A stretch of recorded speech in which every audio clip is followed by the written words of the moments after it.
Welcome to the Diamond Mine Podcast with Nate and Lainey, where we listen to all 92 Diamond albums certified by Billboard. Today's album is No Strings Attached by NSYNC.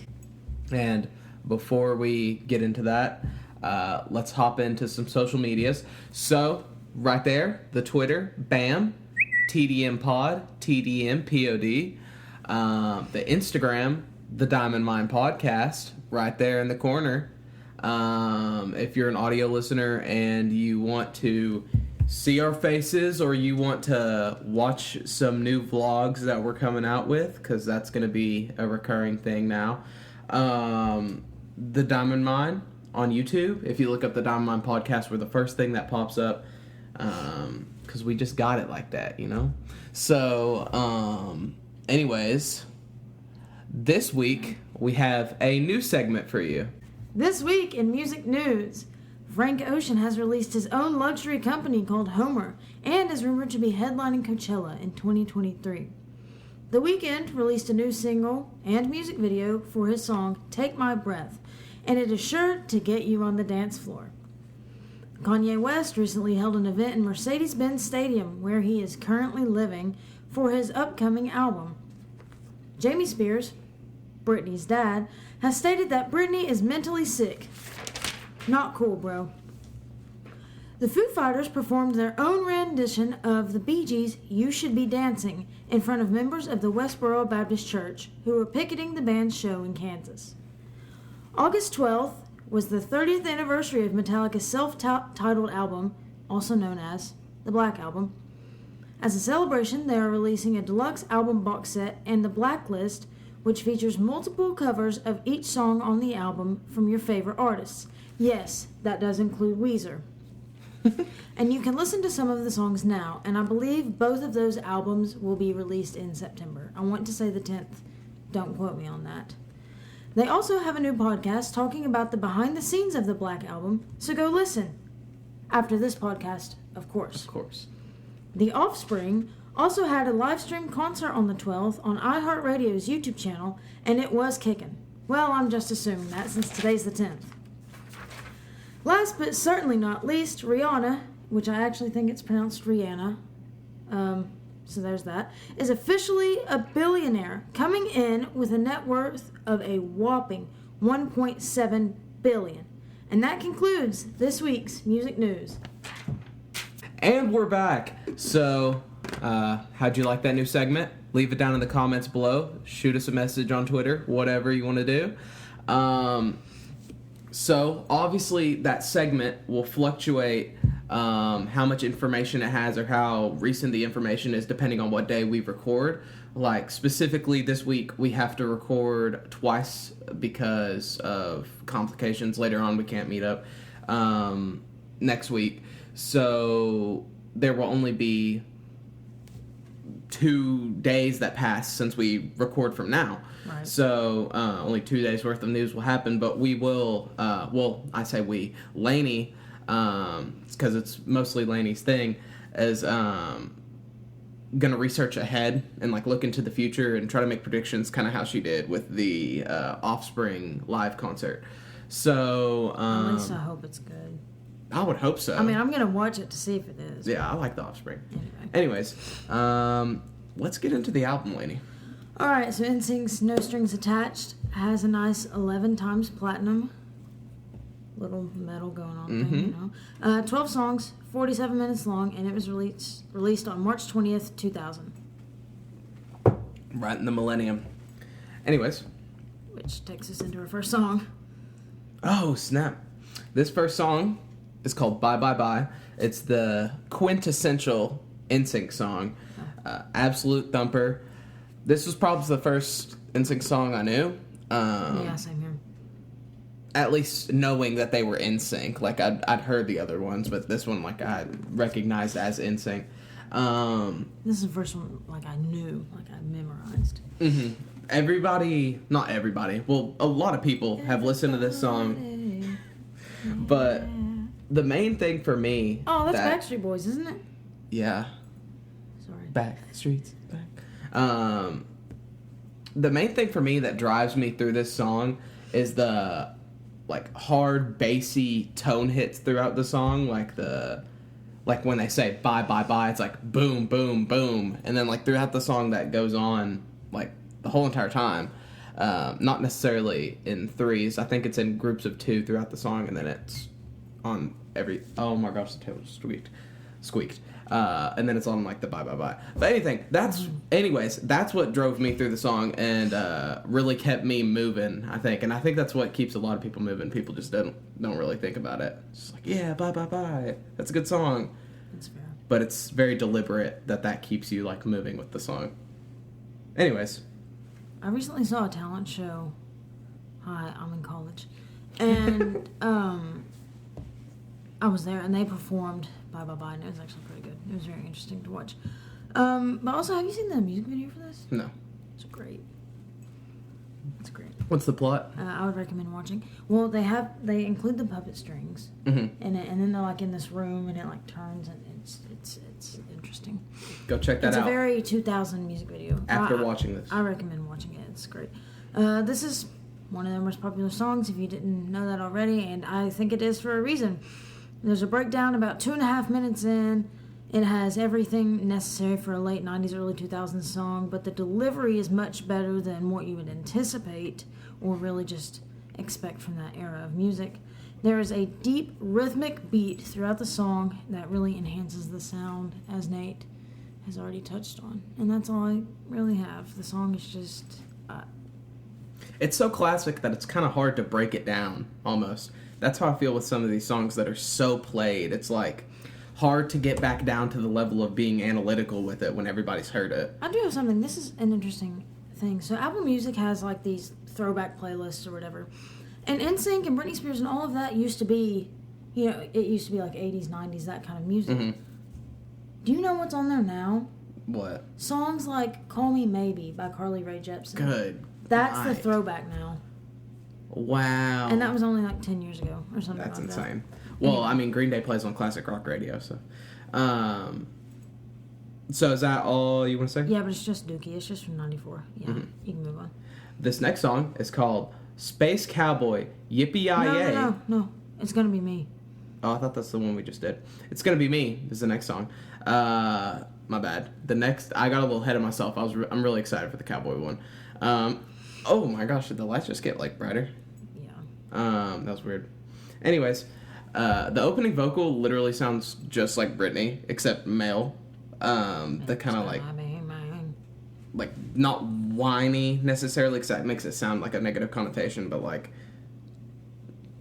I don't know how else to say other than whiny. Nasally, that's a good word for it. While this is not the quintessential NSYNC song in my eyes, I enjoy this one better than I enjoy Bye Bye Bye. I just feel like more people know Bye Bye Bye, and that's just kind of like, and it also has like the waving thing with Bye Bye Bye. It's just I don't know. I like this one better. The chorus breakdown at the end of the song just hits different, where they just keep throwing the chorus at you harder and harder. Mm-hmm. At this point in the album, I was worried though, because if you think about it, this is probably the two most popular NSYNC songs, and they're both number 1 and number 2, and I didn't know how they were going to follow this up. I mean, I knew some of the songs that were coming up on the album, but... See, I don't listen to them, so I didn't. I was still worried. But I was worried. One of them that I knew was a slow song. So. I was worried that they weren't going to be able to follow this up, and that it was going to be a recipe for disaster. Mm-hmm. But spoiler alert, a little bit, it's not actually. They follow it up pretty well, which, I mean, good for them. I mean, yeah, and we'll get into that, of course. Is that all you have? Yep. Okay, so you say you like this one better than Bye Bye Bye. I have it on the same tier. Mm-hmm. I think it's Bye Bye Bye. Everyone knows it. Everyone loves it. It turned into a meme for the months or whatever. Even Justin Timberlake has posted about it. Shoot, I probably tweeted about it. And honestly, it would have been perfect if this episode came out like late April, early May. Because he says, it's gonna be May. Sadly. But they actually told him to sing it like that. Did you know that? They told him to say May? They told him to pronounce his words like that. That's weird. Mm-hmm. Classic They, let's see. Oh, the piano that sets up the intro into the song, and continues through every other line. I don't know if it's every other line or if it was actually just the first or second line in each verse. Mm-hmm. If you listen to the song and really pay attention, then you'll know what I'm talking about, of course. But yeah, I thought that was a really nice touch on their part. That's all I have. I don't really have a lot. Okie dokie. Now I can move on to the song I wanted to move on to. The next song is called Space Cowboy Yippee-Yi-Yay, featuring Lisa Left Eye Lopes. We couldn't really figure that one out. Because I feel like Lopez is usually spelled with a Z. But anyways, the guy at the beginning of the song, this made me even more stressed out, is not their best singer. I'm not going to lie. I don't like his voice. She died in 2002. Aw, what? What'd she die from, do you know? Research that while I'm saying this. Please. Sorry. This chorus definitely got bumped at middle school dances in the early 2000s. Oh my gosh, she was in TLC. We're dumb. Oh my gosh, we're dumb. Don't they literally have a Diamond album? Yeah, they do. Crazy, Sexy, Cool. Oh my gosh. Oh my gosh. How did we not know that? If you didn't know. I do remember reading about her death. Okay, yeah. Anyway. If you didn't know, this is papers with every Diamond album listed on it. I don't think I've ever clarified that. It was a car wreck. It was a car wreck. Oh, that's unfortunate. This goes into detail about how it happened, though. If you want to read that later. I'm probably not going to. This definitely got bumped in middle school dances in the early 2000s. Just because of how simple and infectious it is the best way I could describe it. It's Lopez. The Lopez? Mm-hmm. Just the why, yippee-yi-yay. Just like that repetition throughout the song, and it's very simple, and I could just see kids really getting into There's it. a song similar to that. I cannot remember who sings it or exactly how. Wow, yippee-yo, yippee-yay. Something like that, and it's in the first Scooby-Doo movie. I was thinking of that song Willard. from SpongeBob where Sandy's like, rodeo, yippee-ki-yo. Anyways, Lisa Lopez, God rest your soul, really goes well on this beat. She goes in. Good for you, Yeah. Lisa. It was a nice break from their singing, to be honest with you. Is that all you had? Yeah, you go ahead. Okay. First verse references Y2K and everything that happened around that with Millennium and everyone thinking the world's going to end. And it mentions the beginning and end. It mentions the conflict in Jerusalem. It talks about a space ride with a cowboy, combining both past and future ideas, which I think is funny since they also focus on beginning and end in the first verse. And it has a breakdown similar to the one in Oops, I Did It Again by Britney Spears, where they talk about the heart of the ocean, which is her necklace or whatever, because it has like that staticky fuzz vocal kind of thing going on. Very catchy and repetitive with lots of layering and a nice portion from Lisa, as Nate touched on. I didn't think it was that bad, but I really wouldn't choose to listen to the song. I wouldn't scroll through my playlist and say, hey, I want to listen to it. I would just let it play if it came on. Yes, I agree. This next song is called Just Got Paid. The opening made me giggle. I liked it. It feels good that they aren't just singing about girls at this point in the album, which I really thought was what was going to happen, because it's pretty much what happened with the last album, is that they just made cheesy, girly love songs. Not girly, about girls is what I meant. These past songs don't feel like dumb, cheesy filler, though. Like, yeah, Yippee-Yi-Yay, that was a little silly, but it wasn't, like, super-duper fillery. And Just Got Paid, it's got a concrete theme that has nothing to do with love, and I really, really like that. The song is just plain fun, and I could see myself bumping it after getting paid in the future. Maybe my first payday whenever I get a full-time job. That would be pretty cool. Also, the Justin Timberlake rapping part was that caught me off guard. It was super duper weird to me. Hey, that's how I know you're not a mega fan, because if you heard some of his stuff from the early 2000s, have you seen that? Okay, has anyone, you all included, seen the video of him beatboxing? Mm-mm. It's at some like award show or it's a live performance, and he beatboxes and does this weird little shoulder dance. Please look it up. Please go to your computer monitor, slide that keyboard out from under the desk, and type. I beg. It's really funny. Anyway, back to the song. I really enjoyed the bass line. Thoroughly. I really want to learn the bass, and I like that. But it was weird because it didn't sound like it was a real bass guitar, though. Mm-hmm. It sounded like they did it on a little... What are those pads called? Like a synth pad? Like a little soundboard thing? Yeah, but there's like a real term. Yeah, I don't know what it's called. Anyway, if you all know, comment below. Basically, it's payday. They're all going out on a fine Friday night. Of course, they had to include some record scratching in there. I don't know why people think that's a good idea, personally. It was repetitive, but at this point, it's just really expected from songs like these, from this specific genre. I was feeling the melody and the voice alternation in the chorus, and I would actually listen to this one. But it did remind me of their song, Tearing Up My Heart. Mm-hmm. I don't exactly know why. I want to say it was within the melody or something, but... I mean, it's a boy pop band, so I don't know what else I would really expect there. I mean, that's cool and all, but where's Perry? And we're back. Sorry, guys. We found Perry. He's a platypus, so he doesn't do much, so it was pretty easy to find him. Anyway, so this next song is called It Makes Me Ill. This song's sound was awesome, in my opinion. This is a total turnaround album for them, for me personally. I honestly, before this album, hated NSYNC just because I had listened to their other albums before. Or did we just listen to one before this, or was there two? Just one. Sorry, them and Backstreet Boys just kind of... It was their self-titled. Mm-hmm. Anyways, which Tearing Up My Heart is on, I'm pretty sure. So sweet. This is a total turnaround album for me. I hated them because of that. I mean, they had good popular songs, but I didn't like their discography at all. So, you know what? Hats off to you, NSYNC. You really grew as a band. And a lot of musicians don't. So... Well, I mean, J.C. Chazé, he wrote... Majority of this album, he's at least... some sort of writer on the song. Yeah. He'll have help sometimes, or most of the time, but yeah.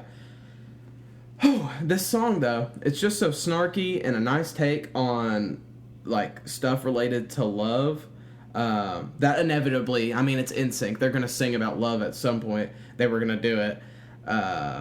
But they did this in a non-sappy way because it's so snarky, and I just really enjoyed that. This was my favorite song at this point in the album, but I do believe that changes later on. So, you go ahead. Yeah, okay, so it sounds at the beginning, I can't remember if it's throughout the song, to be honest with you, but there's like a bubble popping noise. Like a... Except there's a specific cartoon character that I'm thinking of, that when they speak, it makes that bubble popping noise, and I cannot remember. I don't remember that at all. That must have been before me. It was a nice touch. I can only define this song as a very NSYNC sounding song. And if you listen to it, or if you are just familiar with their sound, you'll understand that. The percussion in this song is very obvious, but it also feels like an a cappella song to me. Mm-hmm. And the extra noises included sound very airy, which I think is why I tied it in with acapella, or related it to acapella. Yeah. Except for the little chimes and the weird synth that they included. I also think they had like some deeper notes with the piano, but I don't know if it was chords or what was going on because it sounded like strings. It sounded like a cello was being played. Mm-hmm. So, nice touch NSYNC. Moving on. The next song is called This I Promise You, and this is one of the, I think, honestly, only 2, maybe 3, give or take, full-on stinkers on this album. And this one's one of their popular ones too. Yeah, I did not like this song because I guess that's what a lot of people wanted to hear from NSYNC. Because that's what they've heard from them before, so that's why I kind of got. And they also had to break up some of their upbeat songs and try to separate it so it's not all the same. Yeah, like I understand, like trying to get that diversity in there. I just didn't like this song. It's the slow and lovey-dovey. I think it was the content, and then I'll get more into the instrumental. But yeah, it's the slow, lovey-dovey NSYNC that I expected. The loveliest of love songs. Please look at how tilted my water is in this bottle. This table is not level. Can you see that? It's like... That is weird. Hold on. Sorry, guys. I'll put a car horn over this.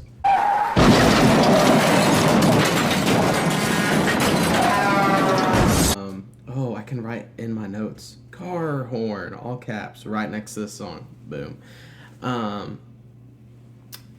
My biggest complaint with this song is that, obviously it's cheesy. It's a love song, but that's not what I was going to say. It's just kind of boring to me. Like, just how slow and not, interesting the lyrics are, and the beat isn't interesting at all either. But NSYNC, one stinker out of 6 songs after I hated your last album, that's a win. That is such a win. Really. Winning somebody over that, didn't like your last album at all, just, I don't know. It's a great turnaround for this band. Of course, the slow boy band song had to be included on this album, but I'm glad there weren't as many as the last album, as Nate has emphasized. This one is also better than the ones formerly produced, in my opinion. But it still includes that basic stifled woodblock, maraca, clap, snare kind of beat that goes on in these normal cheesy boy band love songs, that poppy, yeah. Yeah. It's trash. I was bored. 3 minutes in, I was bored. Yeah, I don't blame you. I was too. But the next song wasn't that bad.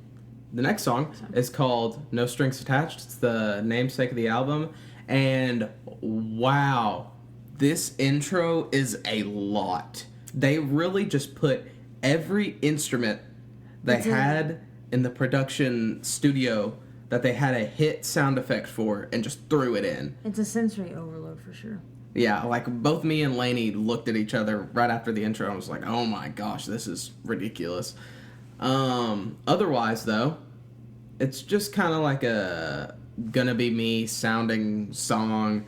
It's a hard-hitting, fast-paced pop song that has the big, isolated, NSYNC trademarked, not literally, hits after the chorus, the How and Bye Bye, it's boom, boom, boom. They have those big bass hits with a bunch of isolated instruments.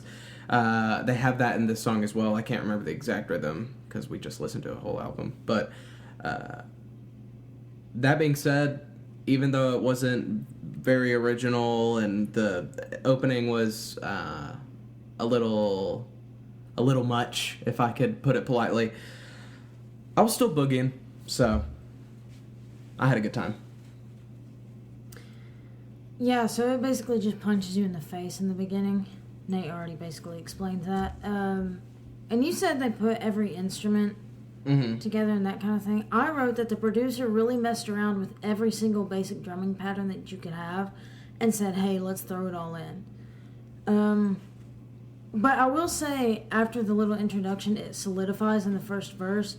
It's catchy, but still is overwhelming with the same...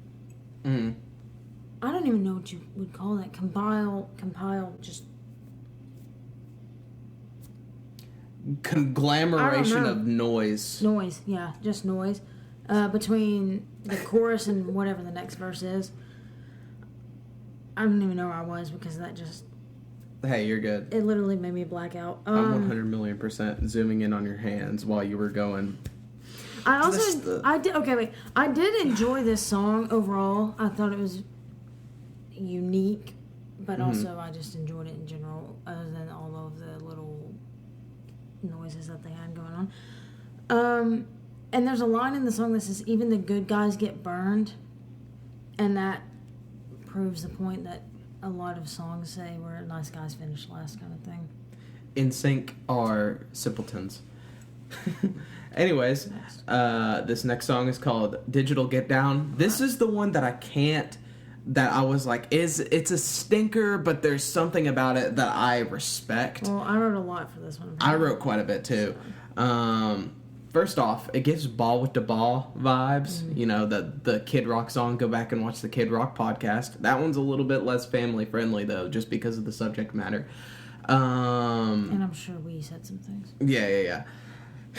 I cringed at some of the lyrics in the opening. The chorus was dorky. He was just trying to have that long distance hanky panky, you know. They have heavy auto-tuning over Justin, and it just does not feel good. It's like he's going for a T-Pain vibe before T-Pain even really was a big thing. That being said, though, I just ragged on this song super hard, and you're like, okay, Nate, how can you literally not think that the song sucks if you just talked about it like that? This song has a concrete theme, and it sticks to it, and I applaud it for that. There's very electronic bass hits with heavy autotune and a futuristic beat in the back. And even the way they say digital get down, they say it robotic. Mm-hmm. Like the enunciation on the words, they're very precise with it. I just really respect it for that. Because, I mean, if you have a theme and you don't stick to it, even if the theme was bad, it makes you look inconsistent and unprofessional. And I just really appreciate that from this song, that it stuck with that theme. That being said, though, the song is too corny and cringe for me to call it a full-on success. Just because it sticks to that theme doesn't necessarily save it from being, you know, super duper corny. But I can find things to appreciate in this. It's very interesting because you would think that this song wouldn't belong on the album whatsoever. Mm-hmm. But then if you think about it, it kind of makes sense with the whole No Strings Attached. But also on top of that... Nope, just lost the thought. Never mind. Well, they were just going into the millennium. That's part of the reason I think it's so cool. Because they were just going into the 2000s and then they have this super futuristic song. No, I was about to say something else and I don't even remember. I thought that was the wavelength you were going on. I was trying to process with your brain and help you out. No, I felt it literally leave my body. That's unfortunate. Anyway, I'll just get to my notes now. The title alone, I wrote this at the end of No Strings Attached, so before I even listened. Mm-hmm. The title alone really grabbed my attention, and I wasn't entirely sure what to expect, lyric-wise, that is. But I figured it would be very synthy, you know, have a weird, funky beat. Mm-hmm. And it did. So, I hated the intro. Because it doesn't even sound English. It was just that weird, I don't know. But then they had it throughout the song too, so it was just... Yeah, I get you. Nate talked about that one. It has high-pitched, computerized and robot sound effects that you would normally imagine. You know what I'm talking about? Mm-hmm. It was like, tick, tick, tick, tick, tick. Like that kind of noise. Yeah, you know what I'm talking about. There's a specific clip I want you to look up. And it's from Pitch Perfect. And I don't remember what song it is, but I want you to insert that clip. Can you find it for me and send it to me, please? We'll think about it. Okay. But also, yeah, autotune is too much for me. Nate already talked about that. But here's the thing. It's the year 2000. The internet at this point had hit the ground running. And things were really just... taking off, you know. Yeah. Apple, Steve Jobs, everything was really going. So this song does make sense for it to be popularized at the time. Mm-hmm. And their lyrics basically talk about being able to talk to someone from thousands of miles away. So I get the appeal of that and everything. And somehow it was still catchy enough to get your head moving, you know, something like that. Even a little finger wag, foot tap. Thank you, Joe. It was a minute too long. Or so I thought. When it gets to like 3:05 and then to 3:30, so it's a solid 25 seconds. I thought that part was incredible. It was great. It's the best part of the song, honestly, because it sounds like the dial-up And then there's older, like, classic video games within the drum pattern. I really like that. But overall, the song is a flop. Sorry, guys. The next song is called Bringin' Da Noise. Specifically, DA, not the Bringin' Da Noise. And there's no G at the end of Bringin'. So. This song is definitely a very fun live song. The verses are kind of meh, in my opinion, but the pre-chorus and chorus are dope as... I almost said the F word. Is that what you wrote down? I wrote AF, but Dope is... Frick. Marijuana. Okay. Marijuana is dope. Don't do drugs. So throughout the song, in the background, the other vocalists will be singing things. Like they say A, and they say roof after he says raise the roof and stuff, and just like random little background things that the crowd could definitely get into, and that's why I said that it would be a very good live song. Super repetitive, but I wasn't expecting it like not to be. It's just a tiny bit much for me with the repetitiveness. Not a stinker, but definitely not their best. Yeah, okay, so no clue why, but this one reminds me of Pitbull.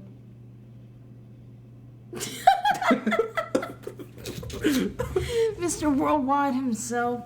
Oh my god, I've hit this table like 20 times. I'm about to flip it. Anyway, it's another typical NSYNC party song, but I'm proud of their advancement this far in the album. So far, it's pretty solid. I like the crowd singing that they included. The crowd does remind me of Hip Hop Array by Naughty by Nature when they shout the hey in this song. If you don't know what I'm talking about, go look it up. They also include some smooth harmonies. I probably wouldn't listen to this, but then I also just changed my mind and said never mind that I would listen to this. So next. How about that? The next song is called That's When I'll Stop Loving You. This is stinker number 2. Boo. This song somehow took everything from This I Promise You and just made it worse. Exact same. It was the longest song in the album at 4 minutes 51 seconds. I thought it went by quickly, but I also wasn't paying attention. So that could have been it. Just let me read you 2 lines. The opening 2 lines, I might add. When winter comes and summer, when there's no more forever, that's when I'll stop loving you. Come on. Literally just come on. Okay. I already know this is the worst song on the album. It's the same boring feel as I Promise You. I already said this, but it's based on more of a cheesy gimmick than I Promise You, which I Promise You is already kind of a gimmick, but this is full on gimmick, and it puts all its chips in on the gimmick. That's when I'll stop loving you. Don't care if it's cheesy. That's them saying that, not me. I don't even have much else to say, really. Like, it's just the longest song on the album, and really this one was unnecessary. This one could have been left off, and it would have been fine. That's when I got a little hateful. Okay, so, same beat qualities as this, I Promise You, except it sounds a little more techno. I mean, they have good voices, and the beat is what you would expect or really want for a song like this. And the lyrics probably have a great meaning to those if, who love somebody in that way. But I'm bored. The song was not that great. I need something more upbeat.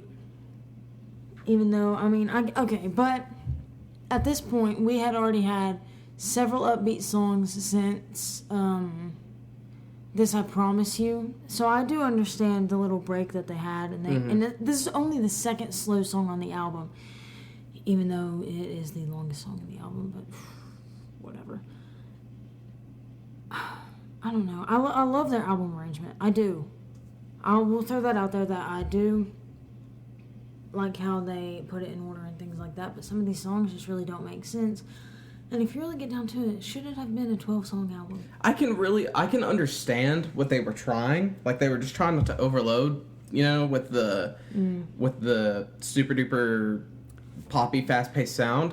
And I can get it. But I just felt like this one could have been left off. But if you leave off this song, you also have to leave off What was the other song? This I Promise You. This I Promise You. And then at that point, just leave off the one about the computer love or something like See, that. but the only thing, though, is a lot of bands just don't like to have only, 10-song albums or less. Like, they want to have more than 10 songs. So, I guess you couldn't take this off. Each of these songs were only, 3 minutes long, and you have to cross a certain threshold for it to be an album instead of an EP. So, I can understand, I guess, just... Yeah.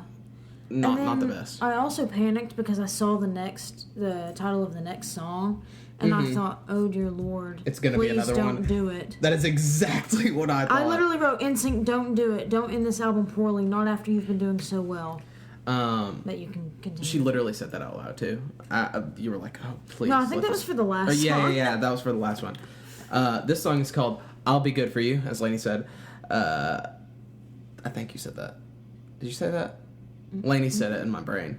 This intro sounds like something that would be in Zelda. Obviously not the Fairy Fountain, because that soundtrack is already taken. But if there was a fairy reservoir or something, this would 100% be there. That's very specific. Bro, but if you, witness... Because, the fairy fountains are, all water, and you walk through the water and stuff. It's very majestic. Anyways. I know, I've played it before. You've played Zelda? Yeah. Huh, how about that?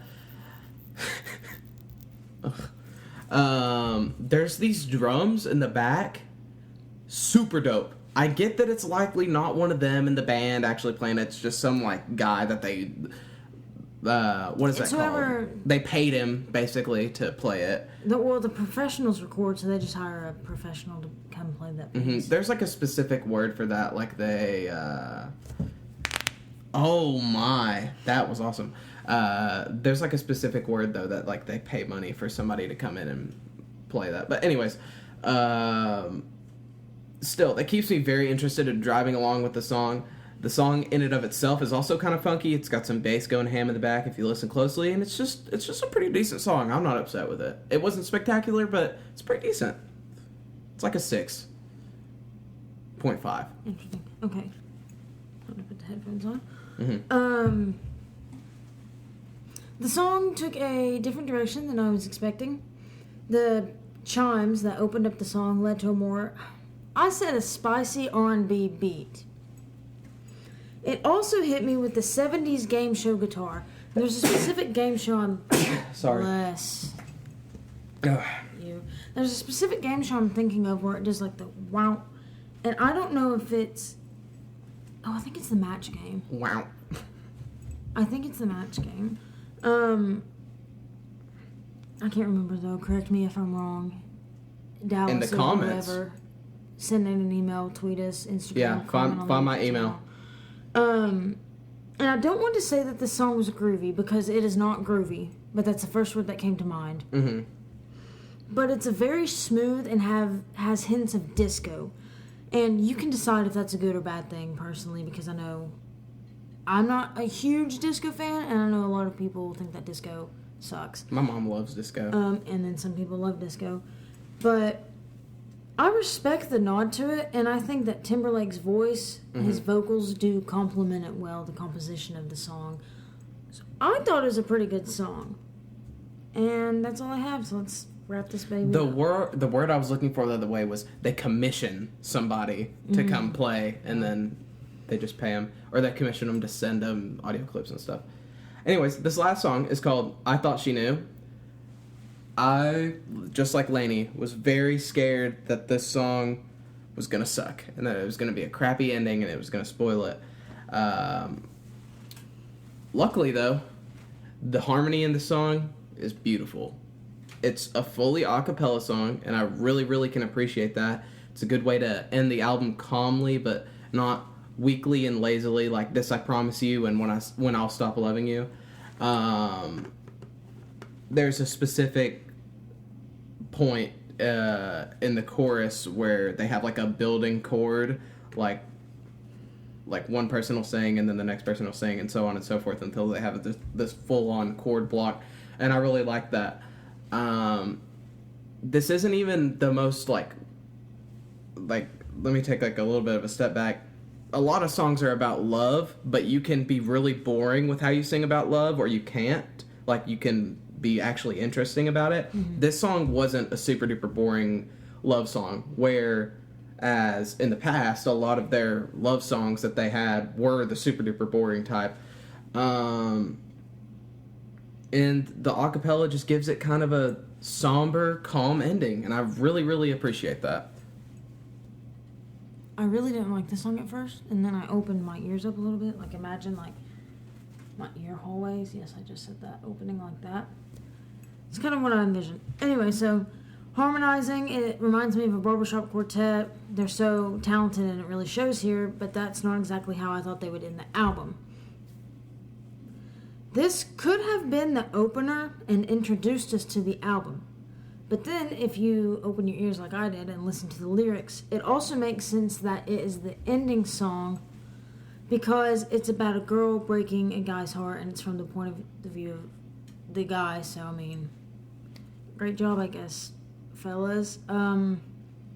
Also, one of the slow songs on this album, I don't know if it was this one, the one that was way too long, or the This I Promise You, but one of the songs on this album reminded me of Here, There, and Everywhere by the Beatles, but I can't remember which one, like I just said. So if you all figure it out, let me know.